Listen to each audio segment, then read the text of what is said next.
नमस्कार साथियों, मेरे YouTube चैनल में आप सभी का एक बार फिर से स्वागत है। बेसिक शिक्षा विभाग से संबंधित एक महत्वपूर्ण वीडियो मैं आप सभी लोगों के लिए लेके आया हूं।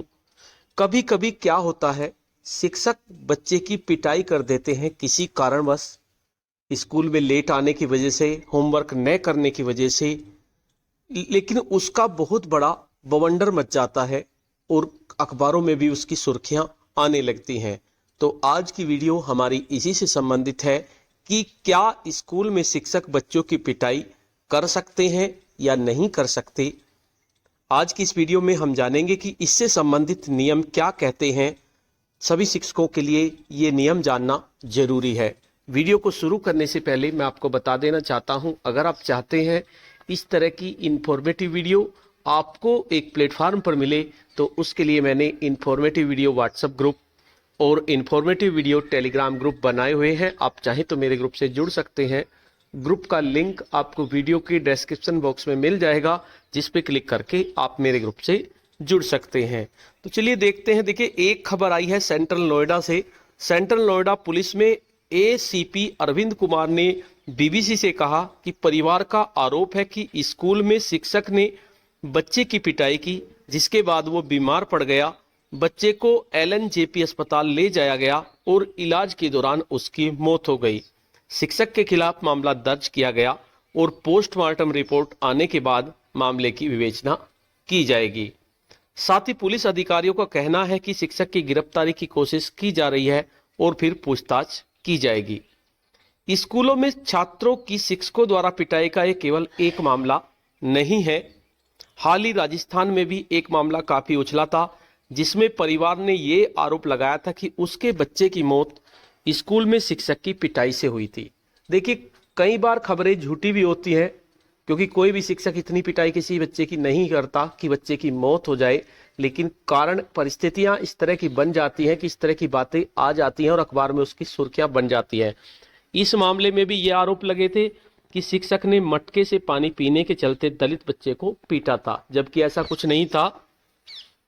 बंगलुरु में एक टीचर पर स्कूल में होमवर्क की किताब नहीं लाने वाले एक बच्चे की पिटाई करने का आरोप लगा था। इस बच्चे को इलाज के लिए अस्पताल में भर्ती किया गया था। स्कूलों में कभी अनुशासन या जाति के नाम पर शिक्षकों द्वारा छात्रों की पिटाई की खबरें कभी अखबारों में सुर्खियां बटोरती हैं, तो कहीं एक कॉलम में छिपकर सिमट जाती हैं। देखिए, आप स्कूल में अगर शिक्षक ने पिटाई कर दी तो तरह तरह के आरोप लगते हैं। कहीं जाति का आरोप लगता है, जबकि कोई भी शिक्षक ऐसा कार्य नहीं करता। लेकिन हमें बचना चाहिए बच्चों की पिटाई करने से, क्योंकि कभी कभी बहुत मामला तूल पकड़ जाता है और शिक्षक को बहुत ज़्यादा नुकसान उठाना पड़ सकता है। तो बच्चे से बिल्कुल भी पिटाई ना करें। देखिए, इसके बारे में हम नियम जानते हैं कि क्या इसके संबंधित नियम है। लेकिन क्या शिक्षकों को स्कूलों में बच्चों को पीटने का अधिकार है? भारत में बच्चों के अधिकारों को लेकर क्या कानून है, ये सब हम वीडियो में जानेंगे। भारत में बच्चों के लिए लाए गए निःशुल्क और अनिवार्य बाल शिक्षा अधिनियम 2009 में शारीरिक शिक्षा और मानसिक प्रताड़ना को रोकने का प्रावधान है। वहीं the juvenile justice care and protection of children act 2000 में भी बच्चों के लिए कई प्रावधान किए गए हैं। आरटी के सेक्शन 31 के तहत ही बच्चों को शिक्षा का अधिकार मिल रहा है। इसकी निगरानी करने के लिए national commission for protection of child rights NCPCR बनाया गया है। National commission for protection of child rights NCPCR ने स्कूलों में दी जाने वाली ऐसी सजा या कॉर्पोरल पनिशमेंट को खत्म करने के लिए दिशा निर्देश दिए हैं। हालांकि भारतीय कानून में कॉर्पोरल को परिभाषित नहीं किया गया है, लेकिन RT एक्ट के प्रावधानों के तहत कॉर्पोरल पनिशमेंट को शारीरिक सजा, मानसिक प्रताड़ना और भेदभाव में वर्गीकृत किया गया है। इनमें बच्चों को दी जाने वाली किसी भी तरह की शारीरिक सजा जिसमें बच्चे को दर्द हो, चोट हो, बेचैनी होने लगे शामिल है। उदाहरण के तौर पर मारना, लात मारना, खरोंच मारना, चोटी काटना, बाल खींचना, कान खींचना, थप्पड़ मारना, मुंह से काटना, किसी चीज जैसे डंडा, छड़ी, डस्टर, बेल्ट, कोड़े, जूते आदि से मारना, इलेक्ट्रिक शॉक देना, वहीं बेंच पर या दीवार के सहारे खड़े करके मानसिक प्रताड़ना में शामिल है। देखिए, पहले ये प्रावधान होता था, बच्चों को ऊपर हाथ ऊपर करके खड़े कर देते थे, वो एक तरह प्रावधान शारीरिक दंड होता था। जिससे बच्चे को कोई नुकसान नहीं होता था, बल्कि उसकी एक्सरसाइज ही होती थी। कभी कभी इस तरह का दंड दिया जाता था, लेकिन अब इन सब की रोक लगा दी गई है। तो हमें इन सब चीज़ों से बचना है, बच्चे को बिल्कुल भी नहीं मारना है। हालांकि कभी कभी ऐसी कंडीशन हो जाती है, दो बच्चों की आपस में लड़ाई बच जाती है, तो मामला सुलझाने के लिए थोड़ा करना पड़ता है, लेकिन आप इन सब चीज़ों से बिल्कुल ही बचें, क्योंकि कभी कभी मामला ज़्यादा तूल पकड़ जाता है। और आपको पता है, गांव वाले या आसपास का माहौल इस तरह का है कि वे शिक्षक को किसी न किसी के तरीके से प्रताड़ित करना चाहते हैं, तो इस तरह का काम ना करें।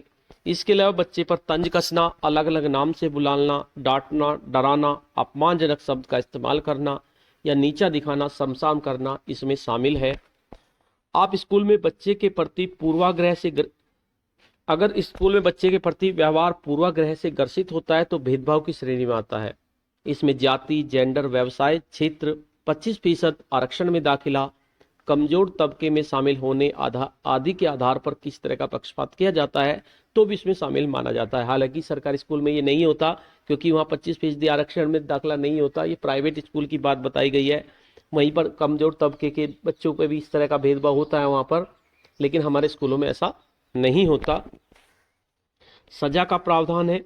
हाईकोर्ट के वकील पावस पीयूष कहते हैं कि ऐसे मामले सामने आने के बाद सजा में juvenile justice act, JJ act और आरटी के तहत सजा का प्रावधान किया गया है। अगर बच्चे को शारीरिक सजा या मानसिक प्रताड़ना दी जाती है तो इस पर आरटी का सेक्शन 17(1) रोक लगाता है और उसकी सेक्शन 17(2) में इसमें सजा का प्रावधान किया गया है। इसमें यह भी कहा गया है किसी भी बच्चे को शारीरिक या मानसिक प्रताड़ना नहीं दी जा सकती है। अगर कोई इन प्रावधानों का उल्लंघन करता है तो उस व्यक्ति के खिलाफ मौजूदा सेवा नियमों के तहत अनुशासनात्मक कार्रवाई की जा सकती है। लेकिन अगर बच्चे किसी को केयर होम में रह रहे हो तब क्या प्रावधान है, इसका जवाब देते हुए वकील पावस पीयूष कहते हैं कि अगर कोई जुवेनाइल यानी 18 साल से कम उम्र के बच्चे किसी अनाथालय, बच्चों के आश्रम में रहते हैं और उन पर इन संस्थाओं के मालिक किसी प्रकार का नियंत्रण हमला करते हैं तो उसमें भी सजा का प्रावधान किया गया है। इसके अलावा यहाँ रह रहे बच्चों को वो कहीं छोड़ देते हैं या मानसिक या शारीरिक नुकसान पहुंचाया जाता है तो ऐसे मामलों के सामने आने पर जेल की सजा भी होती है। ऐसे मामले सामने आने पर द जुवेनाइल जस्टिस एक्ट 2000 के सेक्शन 23 के मुताबिक 6 महीने तक की जेल की सजा, जुर्माना या दोनों दी जा सकती है। वकील पावस पीयूष कहते हैं कि कई बार जिस व्यक्ति पर शारीरिक दंड देने के आरोप लगते हैं वे आईपीसी के सेक्शन 88 या 89 का सहारा लेकर मदद मांगता है, लेकिन कानून में अब ये शरण या मदद उपलब्ध नहीं है, क्योंकि शारीरिक दंड देने या ऐसे कृत्य की सजा को विशेष कानूनों जैसे आरटी एक्ट या जेजे एक्ट में संहिताबद्ध कर दिया गया है। स्कूलों में बच्चों की मदद के लिए क्या होना चाहिए? स्कूल प्रबंधन की कमेटी को हर स्कूल में कॉर्पोरल पनिशमेंट निगरानी सेल सीपीएमसी का गठन करना चाहिए। इस कमेटी में 2 शिक्षक, 2 अभिभावक, 1 डॉक्टर, 1 वकील और स्वतंत्र काउंसलर, बच्चे या महिलाओं के अधिकारों से जुड़े एक स्वतंत्र एक्टिविस्ट और 2 छात्र होने अनिवार्य हैं। एनसीपीसीआर के अनुसार स्कूलों में बच्चों की मदद के लिए एक तंत्र बनाए जाने पर जोर दिया गया है। इसके तहत स्कूल में बच्चों की शिकायतों के लिए ड्रॉप बॉक्स रखने का प्रावधान दिया जाना चाहिए।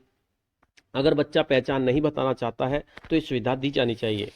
शिकायतों को अन्य एजेंसियों से शेयर करते हुए बच्चे और अभिभावकों को पहचान नहीं बतानी चाहिए। स्कूल प्रबंधन की जिम्मेदारी होगी कि वो बच्चों की कक्षा बाल सभा का गठन करें ताकि सभी बच्चे एक लोकतांत्रिक प्रक्रिया से एक सकारात्मक माहौल में इसमें भाग ले सकें। अब देखिए इसके लिए किन देशों में कानून है। एनसीबीआई में छपी एक रिपोर्ट के मुताबिक 128 देशों के स्कूलों में कानूनी तौर पर कॉर्पोरल पनिशमेंट पर रोक है। इनमें यूरोप, दक्षिण अमेरिका के ज़्यादातर देशों और ईस्ट एशिया के देश शामिल हैं। एनसीबीआई की ये रिपोर्ट साल 2016 में छपी थी और इसमें 69 ऐसे देश हैं जहां ऐसी सजा पर रोक नहीं है। तो ये सब नियम हमें पता होने चाहिए और हमें बचना चाहिए बच्चों को सजा देने से, क्योंकि कभी कभी मामला बहुत ज़्यादा तूल पकड़ जाता है। तो साथियों, आज की वीडियो में इतना ही। आपको यह वीडियो कैसी लगी? अगर आपको वीडियो अच्छी लगी तो इस वीडियो को लाइक करें, शेयर करें, वीडियो पे कमेंट्स करें। और अगर आप मेरे चैनल पे नए हैं, पहली बार मेरे चैनल को देख रहे हैं, तो चैनल को सब्सक्राइब कर लें और बेल के आइकन को प्रेस कर दें, जिससे कि आपको नेक्स्ट वीडियो का नोटिफिकेशन मिल सके। धन्यवाद।